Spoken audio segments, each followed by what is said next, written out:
The night was calm, the sea unusually still, as if nature herself was holding her breath. Miles away from the bustling city skyline, a yacht floated in the darkness, glowing like a jewel under the moonlight. Inside, laughter, clinking glasses, and the echo of an extravagant party filled the air. The billionaire, Richard Donovan, was celebrating a new business triumph with his friends, oblivious to how quickly life could turn. Meanwhile, on a small fishing boat not far away, James Carter, a single father in his late 30s, was quietly reeling in his nets. The sea was his escape, a place where he could breathe and think about how to give his son a better future. James had left behind a military career filled with dangerous missions and chosen a quieter life for his boy, Ethan. He knew sacrifice well. Every scar on his body was a reminder of battles fought, but his greatest battle was raising his son alone after losing his wife. Just as James was about to call it a night, he noticed something unusual. A faint orange glow reflected on the water. At first, he thought it was a trick of the moonlight. But then came the unmistakable sound, crackling flames and distant cries. He turned his head sharply, and his heart sank. The massive yacht on the horizon was engulfed in fire. The smoke rose like a dark pillar against the sky, and he could see tiny figures scrambling in panic. James didn't think twice. He fired up the small engine of his boat and sped toward the blaze. His mind raced through calculations: wind direction, flame spread, chances of explosion. His instincts as a former soldier took over. While others would hesitate, he moved with purpose. As he drew closer, the chaos became clearer. Guests screamed, some jumped into the sea, and others stood frozen, paralyzed by fear. The yacht's crew struggled to lower lifeboats, but the fire had already claimed much of the deck. James tied his boat to the side and climbed aboard, ignoring the heat that singed his skin. "Everyone, this way," he shouted, his commanding voice cutting through the panic. His presence was magnetic, and people instinctively listened. He ushered them toward the lower deck where lifeboats were still intact.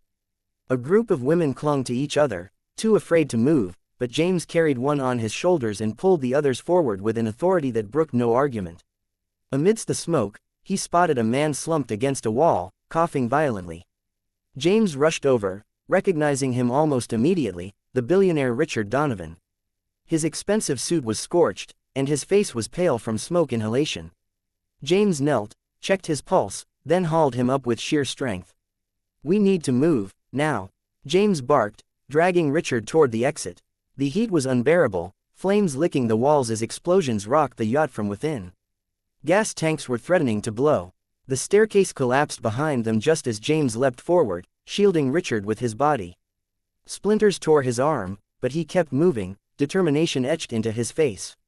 Once outside, he lowered Richard onto the deck of his fishing boat, where a few other survivors had already gathered. "Stay down, keep breathing slowly," James instructed, patting Richard's back to help clear the smoke from his lungs. Then, without a word of praise or recognition, he turned back toward the inferno. There were still others inside. For the next half hour, James became a one-man rescue operation. He carried children, helped elderly guests, even tied a rope around his waist to reach those trapped in cabins. Every time he re-emerged from the flames, his hair was soaked with sweat, his clothes torn and singed, but his eyes were calm, focused only on saving lives. When the final explosion ripped through the yacht, scattering debris into the sea, James leapt into his boat, cutting the ropes just in time. The once glorious yacht sank in a fiery collapse behind him, and the survivors stared in shock, trembling at how close they had come to death. The Coast Guard arrived minutes later, alerted by distress signals. They quickly took over, helping the survivors aboard their ships and tending to injuries. James, however, remained silent. He sat at the wheel of his small boat, eyes fixed on the horizon. Richard, still coughing but conscious now, looked at him with wide eyes. "You saved me," he whispered, his voice hoarse.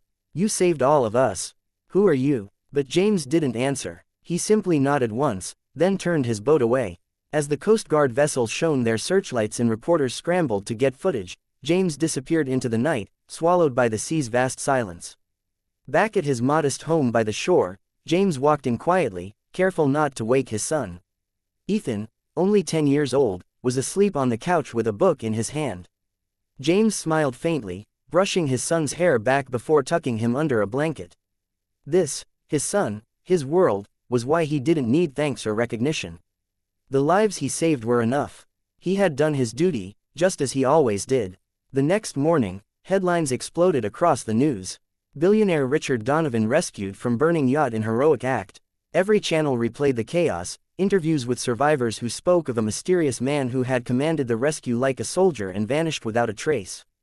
The world speculated endlessly. Who was he? Why did he leave without a word? Richard Donovan, recovering in a hospital, refused to speak to the media until he could find the man who had saved him. He owed him his life, but no one knew his name. Investigators scoured the coast, but James had already returned to his quiet routine of fishing and caring for Ethan. He didn't want fame or wealth. All he wanted was peace for his family. Yet fate had other plans. Weeks later, Richard showed up at the small harbor. He had tracked James down with relentless determination, following whispers of a fisherman who matched the descriptions. When he finally saw James stepping off his boat, hauling in his nets with weathered hands, Richard was struck by the simplicity of the man. No bodyguards, no entourage, just a father and his boy. "You could have died that night," Richard said, approaching him. "Why did you risk everything for us?" "For me." James looked at him, his eyes calm but guarded. "Because you were there. Because you needed help. That's all there is to it." Richard shook his head, almost laughing in disbelief. "That's not all there is to it. You saved me when you could have walked away. Men like you don't just appear out of nowhere." James offered a faint smile. "Men like me disappear just as easily." Richard wanted to argue, to offer him wealth, rewards, partnerships, something. But James turned back to his son, who ran up to hug him tightly. That simple act, the boy's laughter, the father's embrace, spoke louder than any words. For James Carter, the story was never about recognition.